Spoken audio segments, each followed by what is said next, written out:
এদের মতো ক্রিকেটার আমাদের পকেটে থাকে। অস্ট্রেলিয়ান বোলার অ্যান্ড্রু টাইয়ের এই বিতর্কিত সেলিব্রেশন ঠিক সেটাই মিন করছিল। প্রিয় দর্শক, অস্ট্রেলিয়ার বিপক্ষে কোয়ার্টার ফাইনালে বাংলাদেশ রীতিমতো বিধ্বস্ত হয়েছে।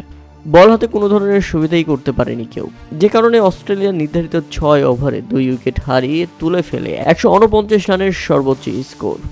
হ্যাঁ দর্শক, হংকং সিক্সার্স এই টুর্নামেন্টের সর্বোচ্চ স্কোর 149, যেটা রেকর্ড করে নিল অস্ট্রেলিয়া, সেটা বাংলাদেশের বিপক্ষে। মাত্র 11 বলেই 50 করেন অ্যালেক্স রোজ, আর শেষ দিকে 14 বলে 50 রান করান ম্যাকডারমট।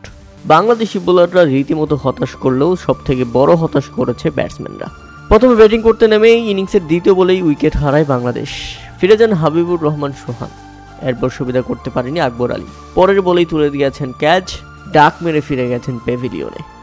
অবাক করা বিষয় হলো, প্রথম ওভারে বাংলাদেশ 3 উইকেট হারায়, জিসান আলম আউট হলে শেষ বলে।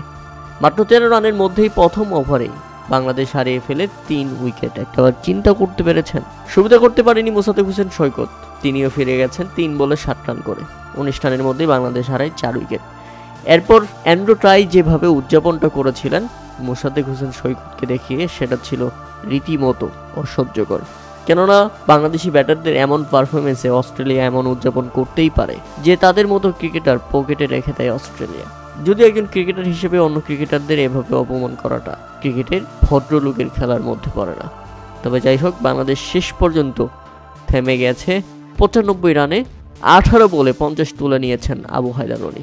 তাতে বাংলাদেশ অস্ট্রেলিয়ার কাছে হেরে বিদায় নিয়েছে 54 রানের ব্যবধানে। সেমিফাইনালে অস্ট্রেলিয়া আর কোয়ার্টার ফাইনালে অস্ট্রেলিয়ার কাছে হেরে বাড়ির টিকিট হাতে পেয়েছে বাংলাদেশ।